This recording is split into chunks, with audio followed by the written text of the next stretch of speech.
اگر شعور مل جائے تو پھر ایک ایسی زندگی جس میں سمت نہیں تھی سمت آ جاتی ہے. اگر کہا جائے کہ آپ کی 50 سال کی بے سمت زندگی سے ایک دن کی سمت والی زندگی زیادہ بہتر ہے تو غلط نہیں ہوگا. جیسے کہ وہ ایک جملہ کہا جاتا ہے نا کہ شیر کی ایک دن کی زندگی گیدڑ کی 100 سالہ زندگی سے بہتر ہے. یقین کریں رخ والی زندگی، سمت والی زندگی بڑی خوبصورت زندگی ہے. ایک گول ہوتا ہے، ایک مقصد ہوتا ہے اور اسے اچیو کرنا ہوتا ہے، اور اس مقصد کے پیچھے جب انسان لگ جاتا ہے تو پھر انسان کے سارے پرابلمز ختم ہو جاتی ہیں. آپ دیکھیں یورپ میں، مغرب ممالک میں، جو ایسے ممالک ہیں جہاں بہت فراوانی ہے دولت کی، ٹیکنالوجی کی، میں نے شاید پہلے بھی بات کی تھی، اور بڑا وہاں ہم امپریس ہوتے ہیں ان سے کہ دنیا کی ان کے پاس نعمتیں اور ایک ہمارا ملک ہے. یہی کہتے ہیں نا، یہ بہانے ہوتے ہیں ہماری. ان ملکوں کی آپ تحقیق کریں تو ان میں بہت زیادہ ریشو ہے خودکشی کا. اس کی وجہ کیا ہے؟ اس کی وجہ ہے کہ ان کے پاس کرنے کو کچھ نہیں. جو لوگ، میں بیٹھی ہوں بڑے ایلیٹ طبقے میں، بڑے عمرہ میں، دو چیزیں دیکھی کہ ایک تو ذہنی سکون سے وہ دور ہیں کیونکہ ان کے ساتھ بات کرنے والا کوئی نہیں. مجھے ایک دفعہ جیولری کی دکان پہ جانا پڑا.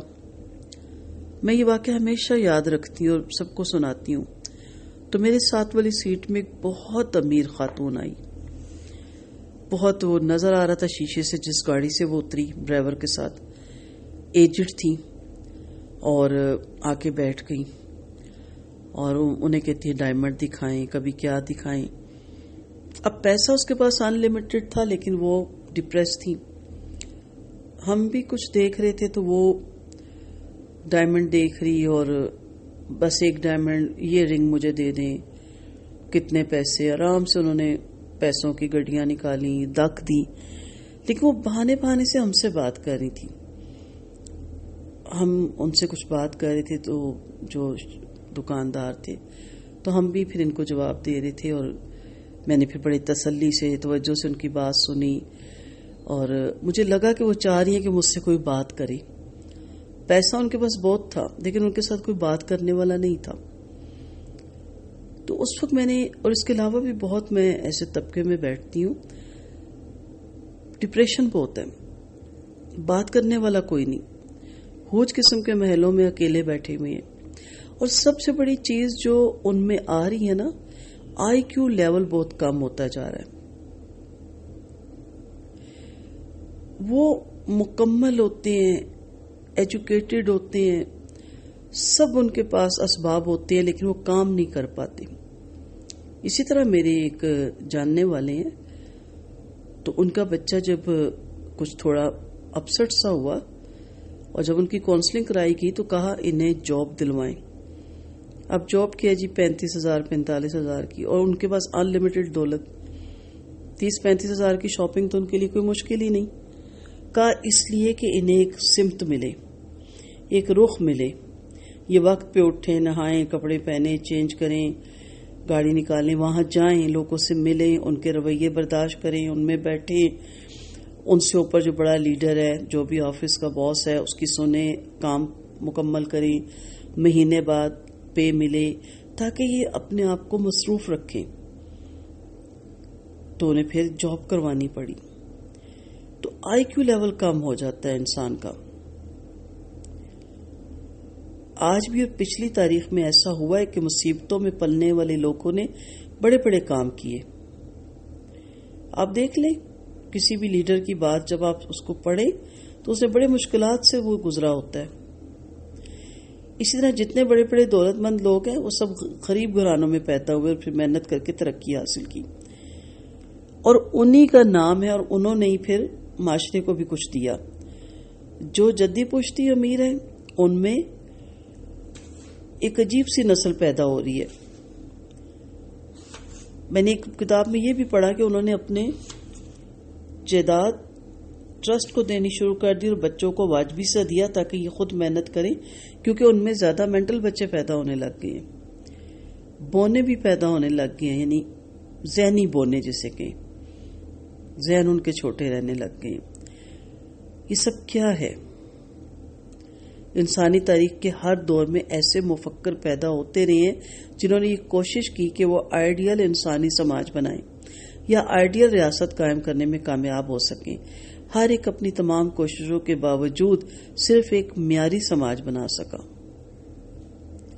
تاریخ کا یہ ظاہرہ بھی خالق کے تخلیقی منصوبے کو سامنے رکھنے سے پوری طرح سمجھ آتا ہے.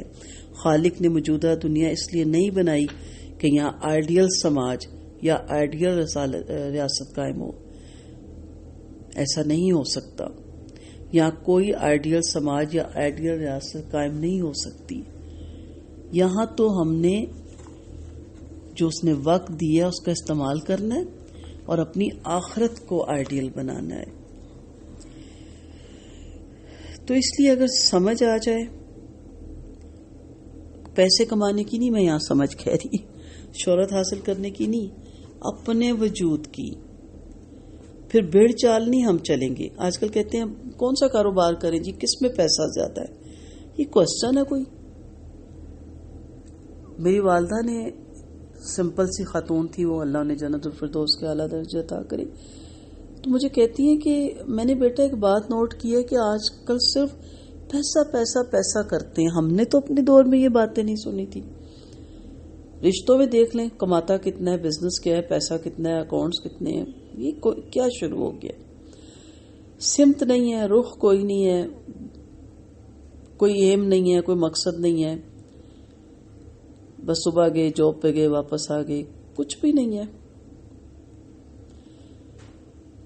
تو اس لیے آپ کی 100 سالہ، 80 سالہ، 50 سالہ کی جو زندگی ہے اور اس میں سمت نہ ہو تو اس سے بادرجہ بہتر ہے کہ صرف ایک دن کا جینا ہو جس میں ٹارگٹ ہو، گول ہو، شوق ہو، جذبہ ہو، جس میں آپ کو کم سے کم یہ یقین ہو کہ میرا دل میرے ساتھ ہے، میری روح میرے ساتھ ہے، میرا کام، میری روح پوری طرح اس کام میں شامل ہے. جب آپ کسی سمت کا انتخاب کریں، خاموشی سے اس پہ چل نکلیں، مشورے مت لیں. لوگ الٹے سیدھے مشورے دے کے نا آپ کا ذہن خراب کرتے ہیں. اس سمت میں چلنا شروع کر دیں. ایک دن ایسا آئے گا آپ سر اٹھائیں گے، زمانہ آپ کے ساتھ چل رہا ہوگا. آپ حیران ہوگے کہ میں تو اکیلی چلی تھی، یہ اتنا بڑا کارواں کیسے بن گیا. سچا اکیلا انسان اکیلا نکلتا ہے، زمانہ ساتھ ہو جاتا ہے، اور جھوٹا زمانے کو لے کر چلتا ہے، ایک دن سب اس کو چھوڑ دیتے ہیں. آپ کچھ بھی کر رہے ہیں، جاب میں ہی ہیں، آپ گھر پہ ہیں، ہاؤس وائف ہیں، کوئی مسئلہ نہیں، پڑھائی کر رہے ہیں، کوئی مسئلہ نہیں، لیکن خدا کے لیے سب کاموں کی ایک سمت تو بنائیں. سب چیزوں کو جوڑ کر ایک ندی آبشار بنائیں اور ایک دریا میں گریں. یہ نہ ہو کہ آپ نالیوں کی سمت میں مختلف ہو جائیں اور آپ کی زندگی کا اصل دریا سوکھی جائے.